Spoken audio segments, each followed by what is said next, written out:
Hi, my name's Andy. This is my channel Modeloco for all things model railway. Give us a thumbs up and subscribe. It won't hurt the bank balance. Casey Jones, steaming and a rolling. Casey Jones, you never have to guess.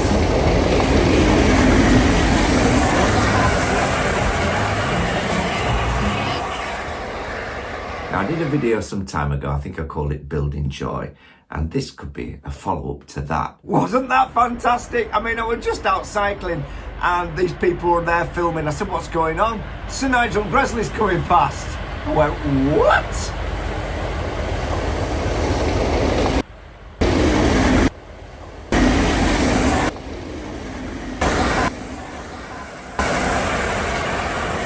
Some priceless stuff. The joy in the joyful. And a box full of bargains all in today's show. Down the track. I'm going to introduce the first item out of the box today in Knaresborough, and more about Knaresborough at the end of the show, if you're interested. This sets the scene for one of my favourite model railway layouts in double O gauge. Let's take a closer look, eh? I'm starting with a book, and I did notice at the Key Model World 2025 exhibition there was a scene of Knaresborough Bridge. I thought, but it's not the model that I really took to. That was a model by Pete Goss. This layout took about 7 years to build. It's 5 feet long by 14 inches high. And I hear now it's under new ownership. So he's probably sold it on, but it's still being exhibited here, there and everywhere. So you can check on Pete Goss Railway Modelling. That's his website. And there's information about it and him and what he's up to now and his other layouts that he's done. So go have a look at that. But what an inspiration this was to me when I first saw it on, I think, Palentium some years back. But yeah, absolutely fascinating. And again, it's over the River Nid and features the Knaresborough Viaduct that Mother Shipton said if it ever collapses again, the world will end. And it is called World's End. And yes, he has taken a little bit of artistic license here and there. He's put the World's End, instead of nearer to the Riverwalk, he's put it just at the other side of the station, which in fact is another pub. But that's all right. It sets the scene. And he's also put the sort of fight scene and the castle and everything at the end of the viaduct, when in fact that just goes off into the countryside. And the castle and everything else in the ruin is further on down the walk. And some time ago, he published a book. And if you look around, you can get it a little bit cheaper on some places than others. I think it was first published May 2023. And I bought it at the end of 24. And I paid £22.50 from MDS Books. It's now listed at the usual price of £26.95. So just check around. I thought, well, if I'm going into modelling, which I am, and you maybe are too, there's always more to learn. So why not go to a guy at the top of his game? I once emailed this gentleman and he replied very kindly. He's a very, very excellent modeller indeed. Just having a quick look at it. It's not a hard read. It's well sized and printed, beautifully gloss paged. Introduction, tools, materials, constructing a model building, figures. He does the lot, and it starts off with Knaresborough, Mother Shipton's Cave, the station, the town, the pub, and then it goes on to other things that he's doing nowadays. And look at these village scenes. I mean, they are well photographed, but they do look absolutely exquisite. And we can see the actual shape of the whole layout and how he's planned it.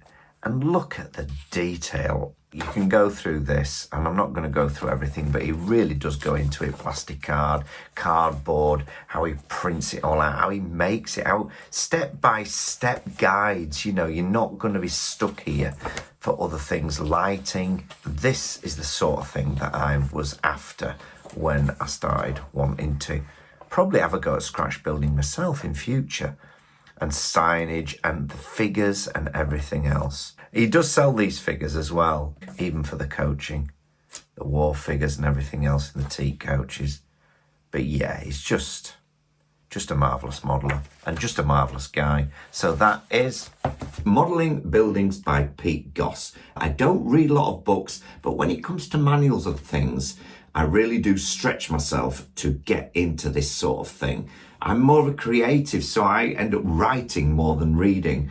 And sometimes that is all right when you're in your own little sphere, in your own little world. But eventually, you are going to have to branch out. And this is another thing that I've got on my journey. Some more mod rock, as we called it. Plaster of Paris bandaging. One of my friends always had this plaster of Paris around his wrist.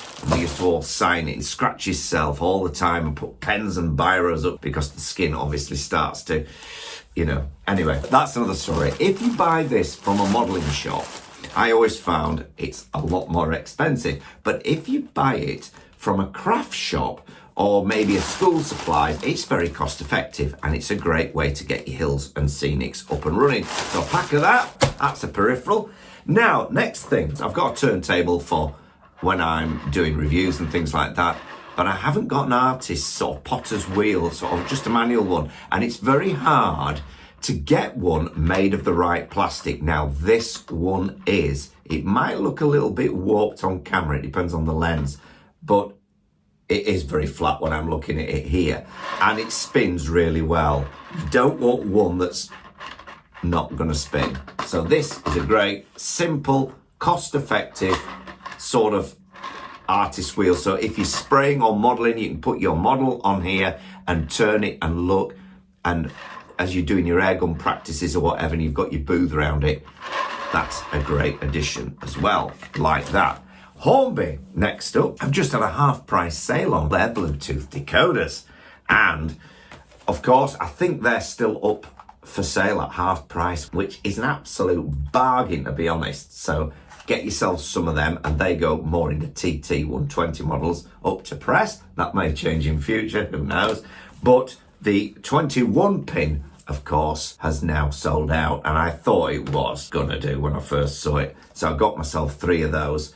I think some people do buy them to sell at a profit, and that spoils it for the rest of us, but there you go. I know Burr Valley Models did a very good price on these decoders, maybe the 8-pin ones, the 21 pins, and the next 18. And I saw them on, and an hour later, they'd all gone. I just thought to myself, oh, I'll get in touch with Burr Valley. And they said, oh yes, someone bought the whole lot. Let's keep it positive. People say, I love your positivity, Andy. Sometimes I do have a grumble and a moan, and I don't think things are always quite as they should be.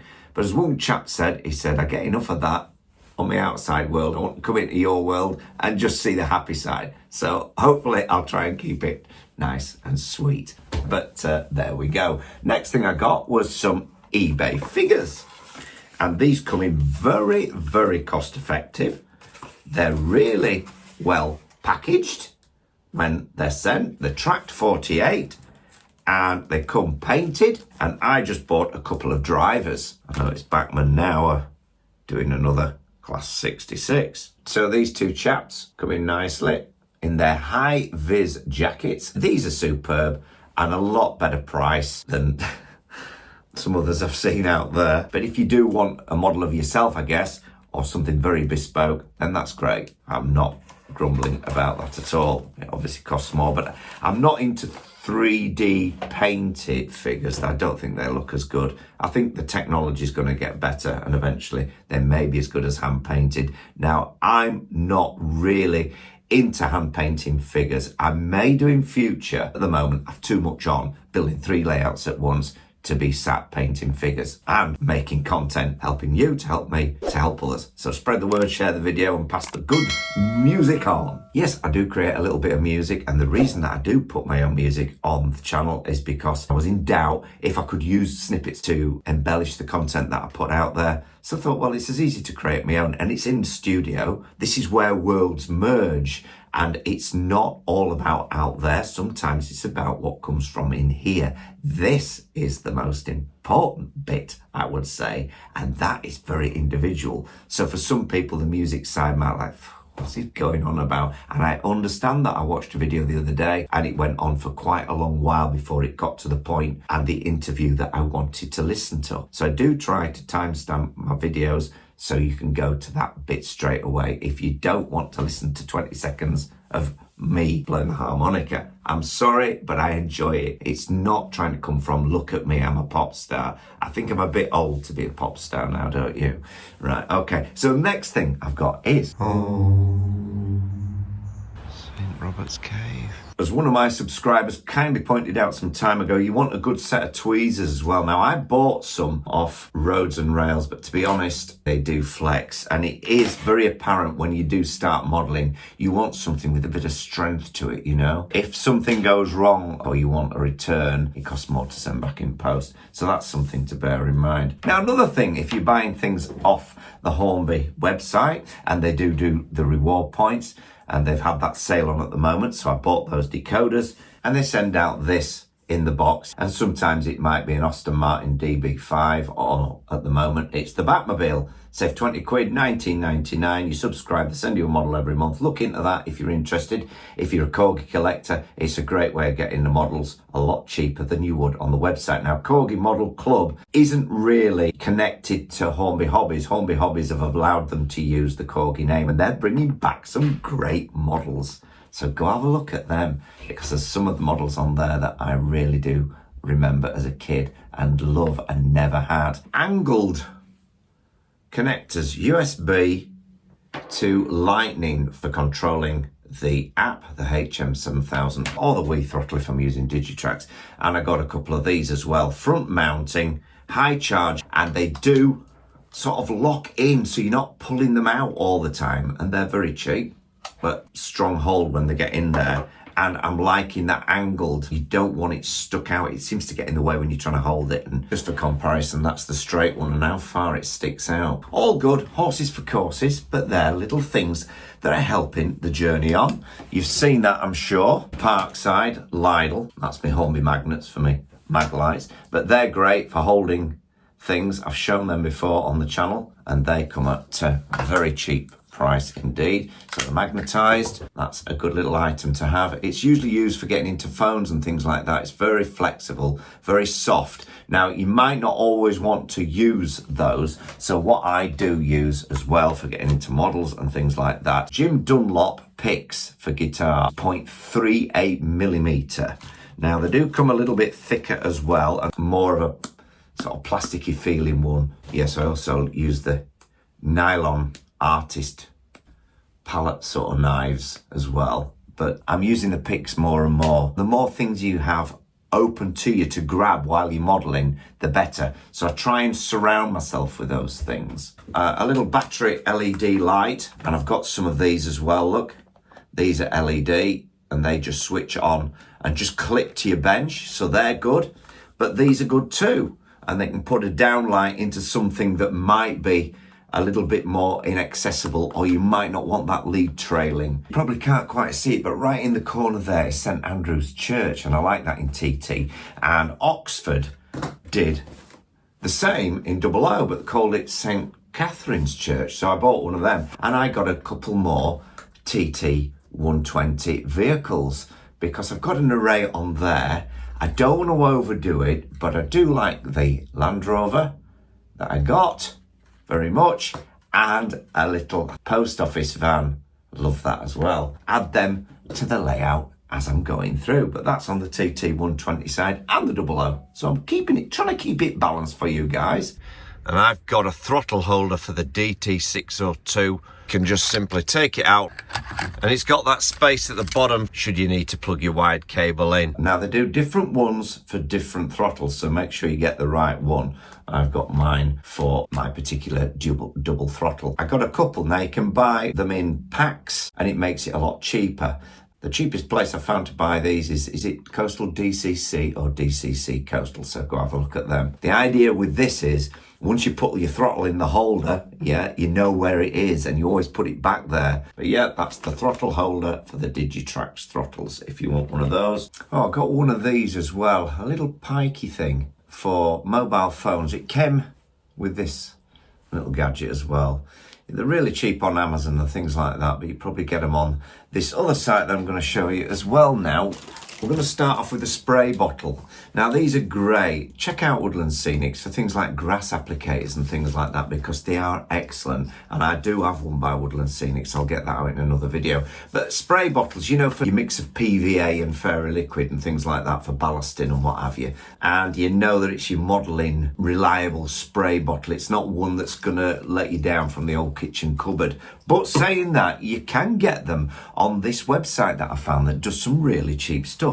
It's called Emu with a T in front of it, so it's Teemu. Now, I wouldn't suggest that you download the app because it'll natter you every day for the rest of your life saying, oh, some great deals and we've got £14 to spend in your checkout. But for one-off things, or you're going to buy a load of stuff really cheap, then it's great. And I got these, for instance, cost absolutely next to nothing. Now, these aren't like these, although you can get them. I'll put a screenshot up. But misters, you've got to be quite specific in your search box what you want. That is more of a spray bottle for model railways. Not these, just to make the basket up whether I ever use them or not. It's another matter, but that's the thing. And then we were talking about the Digitrax holder, weren't we? Oh, I'm rummaging. So, yeah, I got a couple of these for hanging your mobile phone on. And it comes with a bit of a sticker as well, a sticky pad. And you can stick that to whatever you want, and then you can put your mobile phone in it. So like your Digitrax holder, you can always see where it is. So I got that. I mean, you're talking like 25p or 50 pence or something. But the main thing, trees. Now, I know that there is a company that are doing like branches, and then you can just add your foliage to it. Obviously, I prefer that sort of foliage than that, but when you mix them together you get more of a deciduous forest. Is that what I'm trying to say? I don't know, maybe it is. So yeah, and I just got 3 packs for about £2.50 or something, which will just go great in among the foliage as I add it to Shiredale or add it to Lofthouse or out in Gothland that I'm recreating downstairs. Now, other thing that I'm quite interested in, on the Hornby website, you can go on the Humbrel side, and I got some aging powders, and I got these with the mixed colours here, and they look really good. Now, I'm not saying that I've used them yet, because I haven't. They come like this, look, all various colours and shades, and just dab and daub, you know, instead of the usual process of getting the old airbrush out. And I've just bought an airbrush. I'll get that out in another video, because that takes some sort of looking at as well. But the other thing I got while I was on Teemu, it's very hot. Maud, yes, get me another strawberry mivvy from the ice cream van. It's a puffer bottle for just spraying bits of dust off and bits of, you just go. But anyway, I got one of them, and there's a mister. And I think I got 3 of them for about, they were nearly as cheap. So now, a precision plastic glue, and this nozzle does get blocked. I think there is a way of unblocking it very easily. Is it with hot water or something, or fairy liquid? I can't remember. Someone put the comments down below. I've forgotten now. But I've got all sorts of various glues. I've even got Loctite here. Don't use that on modelled plastics because it'll melt them.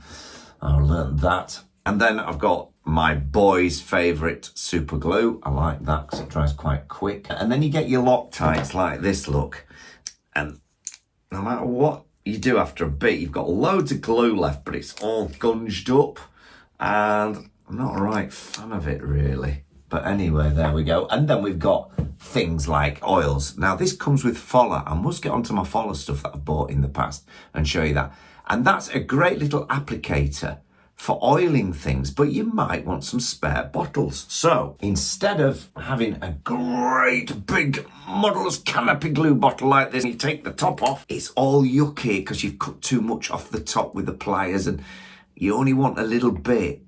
And you might want to change the nozzle because the nozzle might block very quickly. So I bought a set of these bottles, and they come with all these varying nozzles, all different shapes and sizes. Some have got long reaching bits, so you could change it over from one to one and they just screw on. You know, you can take that one off if it blocks and you wanted to unblock it in your hot water or whatever it is, and then screw or push that one on.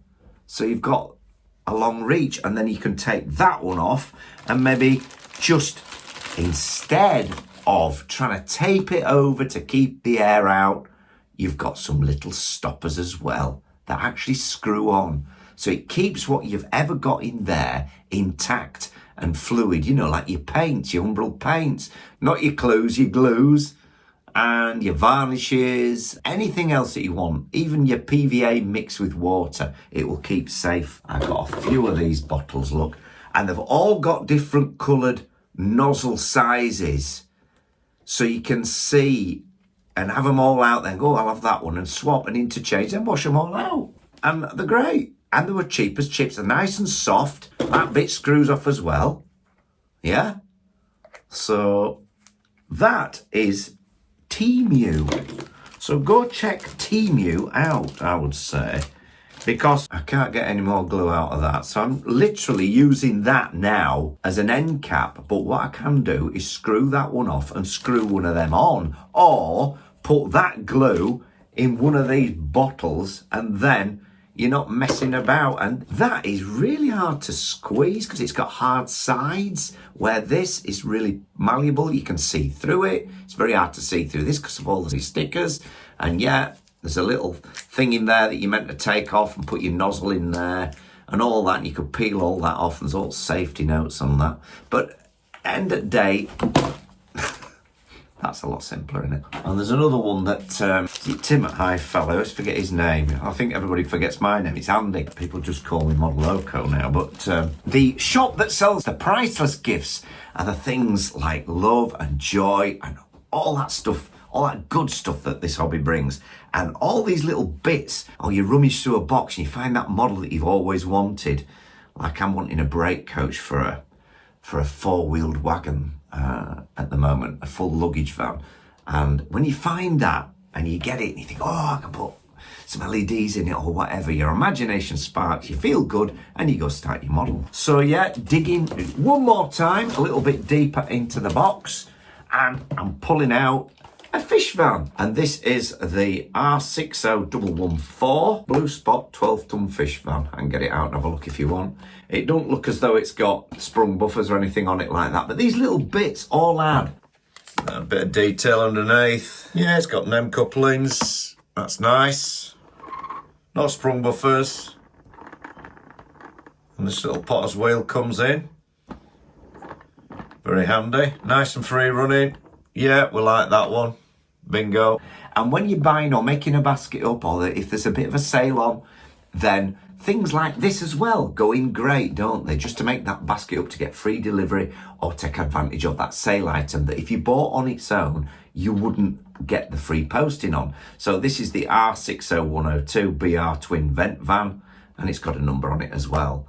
And this is why I don't go N scale, because of the vision thing. So bear that in mind, folks, if you're a young modeler. You probably see this one slightly less detailing and big decouplings. Oh, I'm not a fan of those at all. You've got to really watch it, haven't you? That's why that vent van was cheap. It's all right. It'll do. Never mind. Free running. Metal wheels. And that's got metal wheels as well. See the difference, can't you?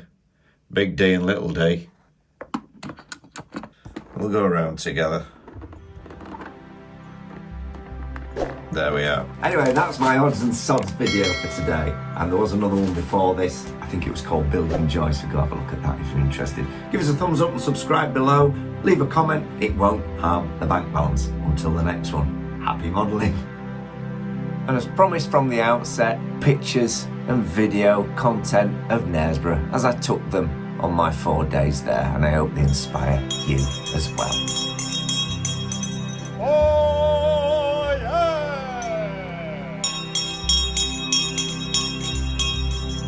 Oh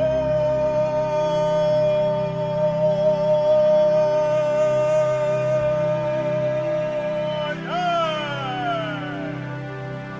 Townsfolk of Knaresborough and visitors to our town, I bid you welcome to Knaresborough Castle, home of nearly 8 1,000 years of history, where every stone has a story to tell. This historic castle was built around 1100, following the Norman conquest of 1066. In 1170, Hugh de Moreville and his drunken knights took refuge here, following the infamous and bloody murder of Archbishop Thomas à Becket in Canterbury Cathedral. And in 1210, it was here that King John, not usually remembered by history for his acts of charity, distributed the first recorded royal maundy to the poor of Knaresborough. Between 1307 and 1312, this imposing castle was rebuilt and improved by King Edward I and King Edward II, and in 1331 became a royal residence where Queen Philippa would often spend summers with her family, including her son, the famous John of Gaunt, Duke of Lancaster. When John of Gaunt died in 1399, King Richard II confiscated the Lancaster estate, including Knaresborough Castle, but later spent a night here as a prisoner when he was deposed by Henry Bolingbroke, who was subsequently crowned King Henry IV. Exactly how Richard II met his end is unclear, but he is thought to have been starved to death in Pontefract Castle in 1400. During the English Civil War, the castle stood for the king, but was besieged and ultimately taken by the parliamentarian forces of Oliver Cromwell following the Battle of Marston Moor in 1644.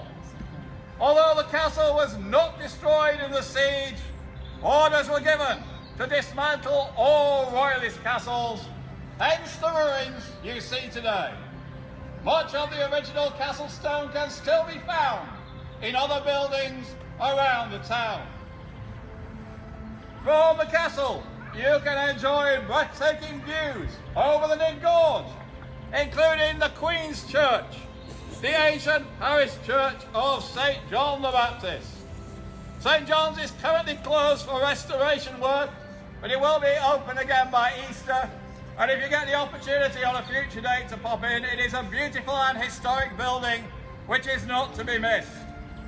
And of course behind me, the famous railway viaduct, eventually opened in 1851 after the first construction collapsed into the river in 1848.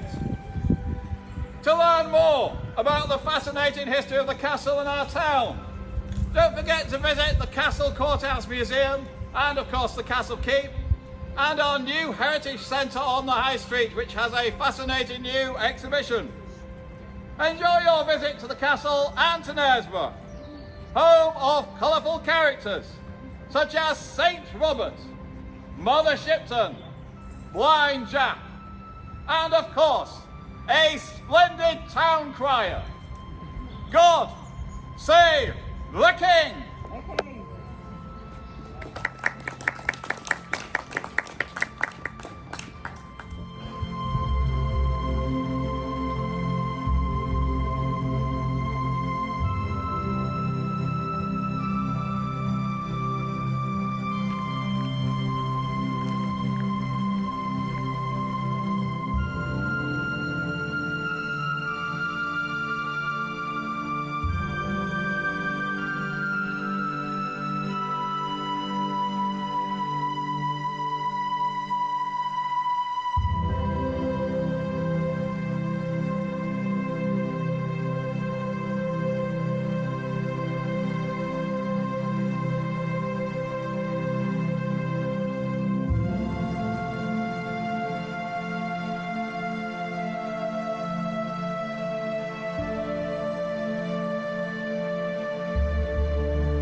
So today we're here in Knaresborough, and this sets the scene for one of my favourite model railway layouts in double O gauge. Let's take a closer look, okay?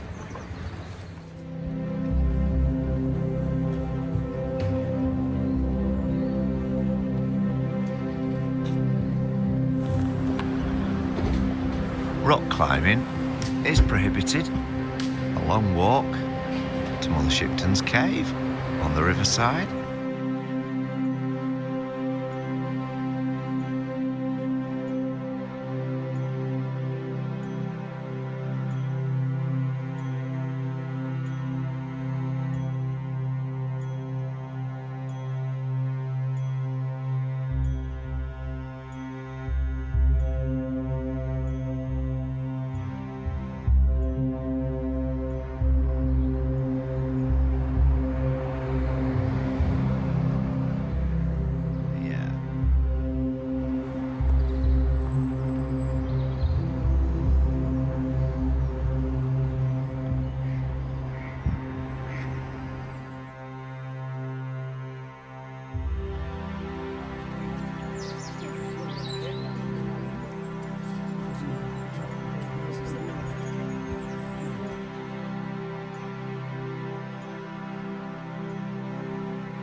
I bid you welcome to this, Knaresborough's historic Wednesday market, originally established by royal charter from King Edward II in the year 1300